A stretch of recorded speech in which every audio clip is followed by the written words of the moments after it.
Hello everyone. आज हम पढ़ेंगे जो छात्रवृत्ति या स्कॉलरशिप या वो ऐसी कौन-कौन सी योजनाएं परियोजनाएं हैं जिनसे कि सरकारें जो होती हैं, चाहे वो भारत सरकार हो चाहे वो राज्य सरकार हो, वो किस तरीके से अपने बच्चों को स्कूल में स्कूल के बच्चों को स्कूल के लिए वो आकर्षित करती हैं। तो ये नहीं सब जो आज हम चर्चा करेंगे आज की कक्षा में। तो उसमें जो ये इनबॉक्स देख लेते हैं कि एससीईआरटी की ये बुक है, ई बुक। तो इसके अंदर जो शिक्षण बिंदु हैं उसमें देख लेते हैं कि आज हम किन-किन बातों पर चर्चा करेंगे। तो छात्रवृत्ति जो स्कॉलरशिप है, तो ये देखा जाता है कि बहुत सारे गरीब बच्चे होते हैं और वो चाहे किसी भी स्तर के हों, चाहे प्राथमिक स्तर के हों या एलिमेंट्री स्तर के हों या आगे हायर एजुकेशन वाले स्टूडेंट्स हों।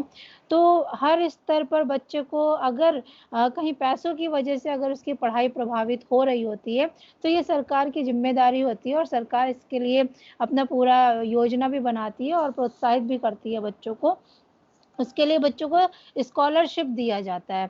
तो आखिर ये स्कॉलरशिप का उद्देश्य क्या है देने का? और हम यहाँ पर जो बात करेंगे वो एलिमेंट्री एजुकेशन तक की ही बात करेंगे। तो विभिन्न वर्गों की आय सीमा और हर वर्ग के लिए कुछ उनकी क्या उनकी फाइनेंशियल क्या स्टेटस है उनका, उनकी आय कितनी है या कितनी होनी चाहिए ताकि उनके बच्चों को जो है ये मिल सके, स्कॉलरशिप मिल सके।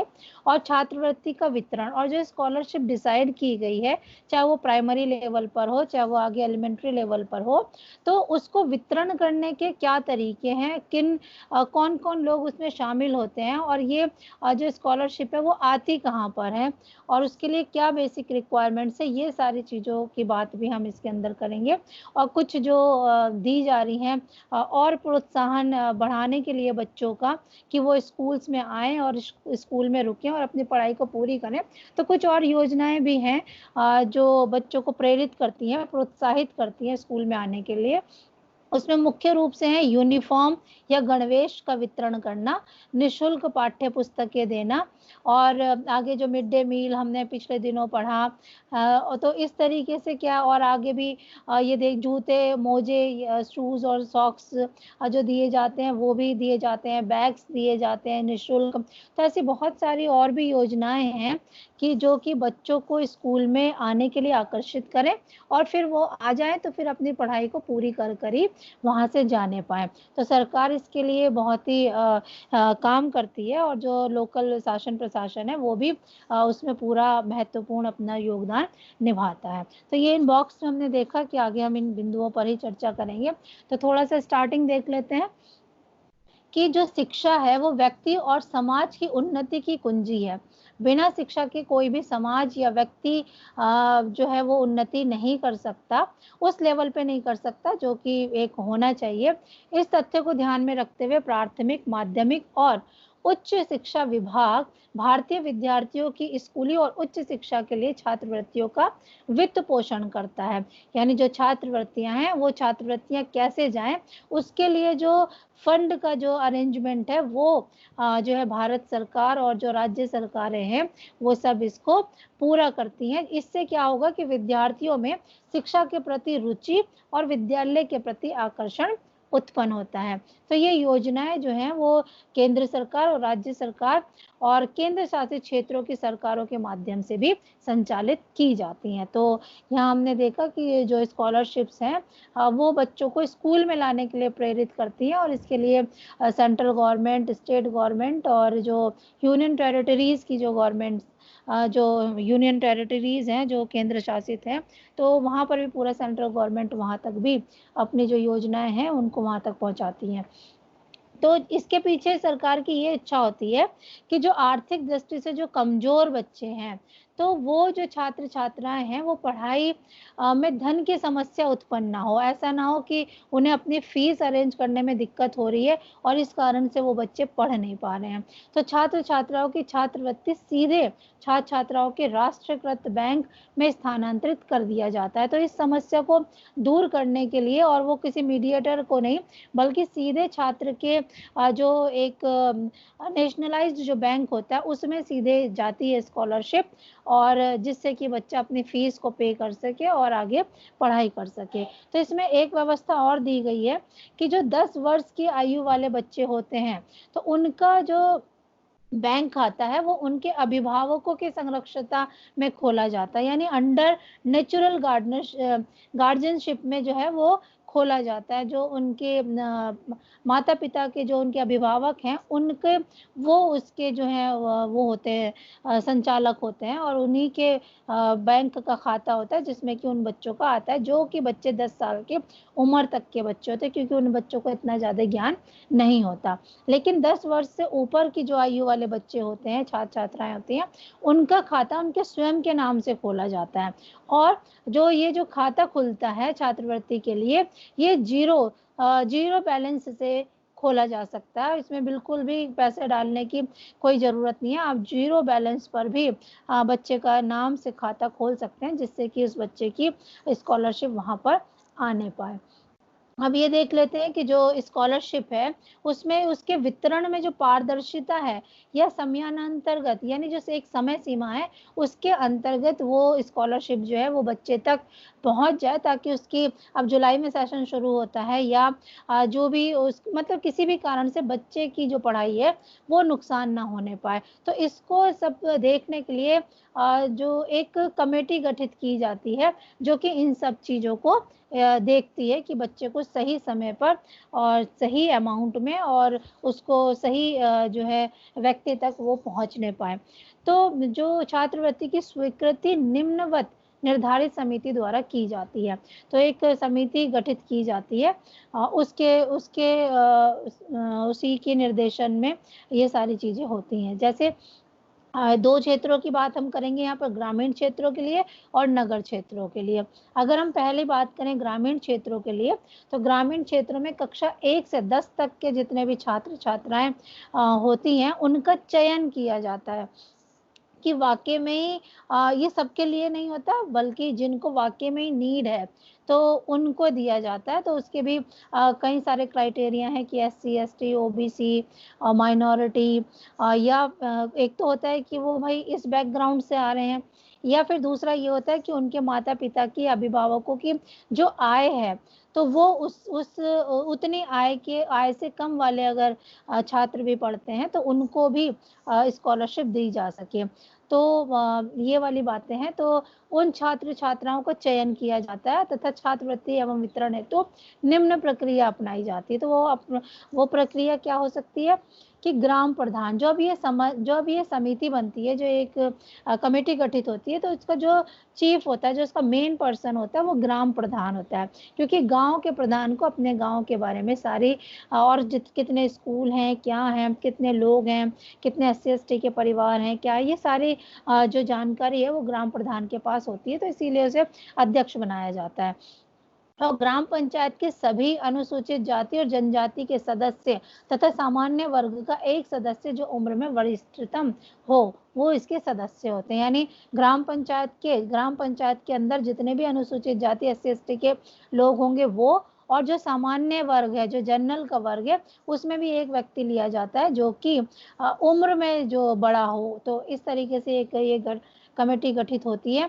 और फिर और दूसरा क्या है तीसरे नंबर पे, कि जिस स्कूल के बच्चों को स्कॉलरशिप मिलनी है, स्कूल तो बहुत सारे हैं, लेकिन हम पर्टिकुलर एक स्कूल की बात करें, तो जिस भी स्कूल की भी बात करेंगे, तो उस स्कूल का जो प्रधानाध्यापक होगा, तो वो ही उसका जो है सदस्य और संयोजक, वो जो है कोऑर्डिनेटर भी होगा। यानी प्रधानाध्यापक की भूमिका भी मेन हो गई इसमें। और संबंधित विद्यालय के अनुसूचित जाति, जनजाति, सामान्य जाति का वरिष्ठतम अध्यापक, यानी ये लोग भी जो अध्यापक हैं, जो टीचर्स हैं इस कैटेगरी के, वो भी इसके सदस्य होते हैं। तो हमने देखा कि ये सारे जो टीचर्स हैं वो भी इसके हो गए, जो सदस्य जो प्रधान अध्यापक है वो भी एक सदस्य हो गया, और जो ग्राम पंचायत के लोग हैं वो भी इसके सदस्य हो गए, और जो ग्राम प्रधान है वो एक इसका मेन हो गया। अब ग्राम पंचायत में स्थित समस्त विद्यालयों के लिए, अब जो है समस्त विद्यालय, जितने भी विद्यालय होंगे, उन सबके लिए छात्रवृत्ति का निर्धारण करते हुए निर्धारित धनराशि संबंधित ग्राम शिक्षा निधि के खाते में स्थानांतरित की जाती है। अब यहाँ पर एक चीज और जानने वाली है, ग्राम शिक्षा निधि, यानी उस गाँव की शिक्षा को सुचारू रूप से चलाने के लिए एक खाता होता है जिसका नाम होता है ग्राम शिक्षा निधि। तो उसी खाते में जो ग्राम प्रधान होता है, तो वो अपना डाटा सारा भेजता है आगे शासन को, और फिर वहाँ से जो है पैसा उसके इस ग्राम शिक्षा निधि के अंदर इस खाते में आती है, ट्रांसफर हो जाती है, और धनराशि भेजने की सूचना ग्राम प्रधान एवं प्रधानाध्यापक के माध्यम से ग्राम पंचायत को उपलब्ध करा दी जाती है। तो सबसे पहले जो है ग्राम प्रधान को और प्रधानाध्यापक को ये पता चल जाता है कि अब ये पैसे आ चुके हैं बच्चों के लिए, और फिर ये ग्राम पंचायत को भी उपलब्ध करा देते हैं ये सूचना। और ग्राम शिक्षा निधि का जो खाता है वो प्रिंसिपल स्कूल का जो प्रधानाचार्य है और जो गांव का जो प्रधान है, तो इन दोनों के ज्वाइंट सिग्नेचर से एक नेशनलाइज्ड बैंक के अंदर जो खाता होता है, इन दोनों का ही मिला हुआ ज्वाइंट एक खाता होता है जिसमें कि ये स्कॉलरशिप आती है, और इन दोनों की ही जो है राय से, सलाह मशवरे से और पूरा चेकिंग के थ्रू सारी चीज़ें वैलिड होने पर ही वो चीज़ें जो हैं ये निकाल सकते हैं। तो इस तरीके से ये एक जॉइंट खाता होता है ग्राम शिक्षा निधि, इसमें ये पैसा आ जाता है और फिर जो बच्चे हैं वो पूरा उन तक वो पहुँच नहीं पाता है। अब दूसरी बात हम कर रहे थे शहरी क्षेत्रों के लिए, तो जो शहरी क्षेत्र हैं उनमें कक्षा 1 से 10 तक के छात्र-छात्राओं का चयन तथा छात्रवृत्ति स्वीकृति व वितरण हेतु निम्न प्रक्रिया अपनाई जाती है। अब ये देखते हैं कि वहाँ पर कौन सी प्रक्रिया जो है वो अपनाई जा रही है शहर में। तो विद्यालय का जो प्रधानाध्यापक है वो अध्यक्ष हो गया, वो मेन हो गया। तो ये भी हमें जानने वाली बातें हैं कि गाँव के स्तर पर क्या होता है और शहर के स्तर पर क्या होता है। तो स्कूल का प्रधानाध्यापक अध्यक्ष हो गया, और जो नगर पंचायत, नगर पालिका या नगर निगम से संबंधित जो वार्ड के कोष्ठक निर्वाचित सभासद सदस्य, तो ये जो भी निर्वाचित सभासद होते हैं, ये जो है ये भी उसके एक सदस्य बनते हैं। सभासद का निकटतम प्रतिद्वंदी जो होता है, ताकि वो एक दूसरे पे चेक रख सकें, इसके लिए भी ये एक सदस्य होता है। और चौथे नंबर पे ये बात आती है कि विद्यालय प्रबंध समिति, जो हम जानते हैं कि स्कूल मैनेजमेंट कमेटी होती है, जहाँ पर भी हो उसके जो SC ST के जितने भी सदस्य हैं उनके अतिरिक्त सामान्य जाति का भी एक सदस्य समिति द्वारा नामित किया जाता है, वो भी इसका एक सदस्य होता है। तो ये इन सब की भागीदारी इसलिए की जाती है ताकि कोई भी ऑब्जेक्शन ना उठाने पाए कि उसकी जो उसका जो एक कैटेगरी है उसके बच्चे को नहीं मिल पाया, या कोई भेदभाव तो नहीं हो गया है किसी भी बच्चे के साथ। तो इस तरीके से ये समिति गठित की जाती है, और अनुसूचित जाति, जनजाति, सामान्य जाति के जो एक-एक वरिष्ठतम अध्यापक, जो सीनियर जो टीचर्स होते हैं, वो भी इसके मेंबर्स होते हैं। और निजी प्रबंध तंत्र द्वारा संचालित विद्यालय, जो कि प्राइवेट स्कूल्स होते हैं, निजी मैनेजमेंट जिनका होता है, तो उन विद्यालयों के प्रबंधक अथवा प्रबंधक द्वारा नामित प्रतिनिधि सदस्य, और ऐसे निजी स्कूलों के भी जो उनको नॉमिनेट करते होंगे वैसा भी एक सदस्य उस इन कमेटी में होता है। तो इतने लोग मिलकर एक कमेटी को गठित करते हैं जिनकी सलाह से ये सारी स्कॉलरशिप जो है वो जाती है बच्चों के खातों में या बच्चों के पास। और अब इसकी छात्रवृत्ति दर एवं आय सीमा, तो ये 2014 का डाटा इसके इस सारणी के अंदर है, तो उसके अनुसार देख लेते हैं, और अभी तो अपडेटेड होंगी सारी चीज़ें।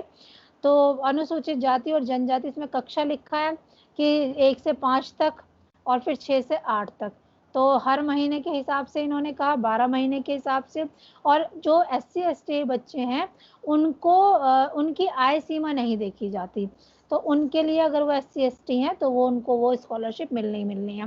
लेकिन जो सामान्य वर्ग के बच्चे हैं उनमें जो उनकी शहरी बच्चों की जो आय सीमा है और या ग्रामीण बच्चों की जो माता-पिता की आय सीमा है वो देखी जाती है।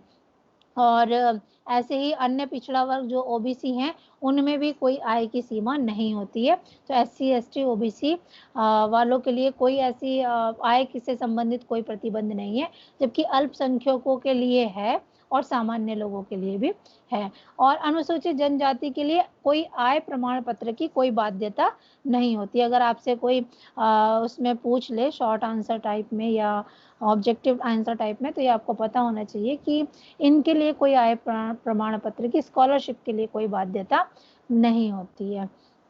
तो बाकियों के लिए इसको ये जो है आपकी आय प्रमाण पत्र की इनकम जो सर्टिफिकेट है वो देना जरूरी होता है।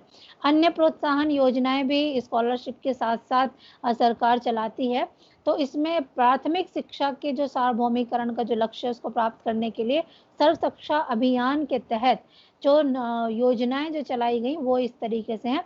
निशुल्क पाठ्य पुस्तक वितरण की व्यवस्था, यानी बिल्कुल फ्री जो बुक्स हैं, ताकि माँ बाप के ऊपर, बच्चों के ऊपर बुक्स खरीदने का भी कोई एक्स्ट्रा बर्डन ना पड़े। तो इसके लिए फ्री जो है बुक्स का प्रबंध किया जाता है और कक्षा 1 से 8 तक के समस्त बच्चों को निःशुल्क पाठ्य पुस्तकें उपलब्ध कराई जाती हैं। और जो अनुसूचित जाति और अनुसूचित जनजाति के बच्चे हैं उनको सर्व शिक्षा अभियान के अंतर्गत भी जो केंद्र सरकार है वो दे रही है। और अगर जो सामान्य वर्ग के जो बच्चे हैं, अगर उन्हें नहीं हो पाती है किसी कारण से, तो सर्व शिक्षा अभियान के कारण SC ST वालों को तो जरूर मिल ही रही है, लेकिन अगर किन्हीं कारणों से सामान्य वर्ग के बच्चों को नहीं मिल पाती है तो उनकी शिक्षा, जो उनकी पुस्तकों की जो व्यवस्था करने की जो जिम्मेदारी है वो राज्य सरकार के ऊपर आ जाती है। और राज्य सरकार अपने बजट से फिर उन बच्चों को भी फ्री बुक्स जो है वो दे देता है। या तो केंद्र सरकार से बच्चों को मिलेगी,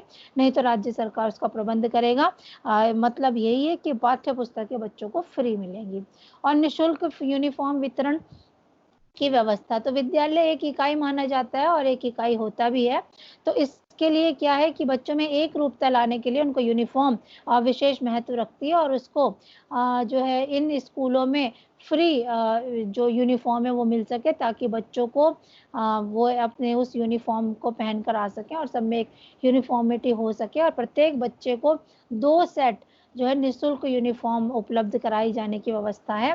और गर्मियों में गर्मी की तरह और सर्दियों में सर्दी की तरह। और जूते, मोजे, स्वेटर, ये सारी ही, टाई, बेल्ट जो भी हैं, ये सब चीज़ें भी दी जाती हैं। अब विद्यार्थियों है तो फर्नीचर, अब फर्नीचर की भी व्यवस्था जो है इसमें की जाती है। तो प्राथमिक तथा माध्यमिक विद्यालयों में शासन द्वारा फर्नीचर की व्यवस्था की जाती है। और उपयुक्त फर्नीचर होने से बच्चों का मन अध्ययन में लगता है और इससे विद्यालयों में छात्र छात्राओं की कमी नहीं हो पाती और छात्रों को की संख्या में निरंतर वृद्धि होती रहती है। तो ये भी जो है बच्चों को फर्नीचर प्रोवाइड किया कराया जाता है। और आजकल तो बहुत सारे NGO या बहुत सारे अपनी तरफ से भी बहुत लोग स्कूलों को दान देते हैं, ताकि जो देश और समाज के बच्चे हैं वो अच्छे से पढ़ने पाएँ, उन्हें वो सारी सुविधाएं मिलने पाएँ। अब कस्तूरबा गांधी आवासीय विद्यालय, तो ये हमने पिछली कक्षाओं में भी पढ़ा। और जो कस्तूरबा गांधी आवासीय विद्यालय हैं इसके अंदर भी जो है वो ऐसी बालिकाएं जो दूर दराज के क्षेत्र में या वहाँ तक शिक्षा नहीं पहुँच पाई है, तो उनको रेजिडेंशियल स्कूल का भी ये शासन सरकार ने प्रबंध किया। कस्तूरबा गांधी बालिका विद्यालय शिक्षा के क्षेत्र में एक महत्वपूर्ण प्रयास है। और शैक्षिक दृष्टि से पिछड़े विकास खंडों में अपवंचित वर्ग की विद्यालय से बाहर की बालिकाओं और ड्रॉप आउट बालिकाओं की शिक्षा की सुविधा उपलब्ध कराने के दृष्टिकोण से कस्तूरबा गांधी आवासीय बालिका विद्यालय योजना संचालित की है। तो ये लड़कियों के लिए है और NPEGEL की अभी व्यवस्था थी और कस्तूरबा गांधी आवासीय विद्यालय की भी थी। तो ये बहुत सारी ऐसी योजनाएं जो है राज्य सरकार और केंद्र सरकार के द्वारा चलाई जाती हैं, जिससे कि बच्चे स्कूल में ज़्यादा से ज़्यादा आने पाएँ और उन्हें किसी भी वजह से उनकी पढ़ाई बाधित ना होने पाए। तो इसके लिए शासन प्रशासन और लोकल स्तर पर और केंद्र स्तर पर, हर स्तर पर लोग जो है तैयार है, समाज भी तैयार रहता है।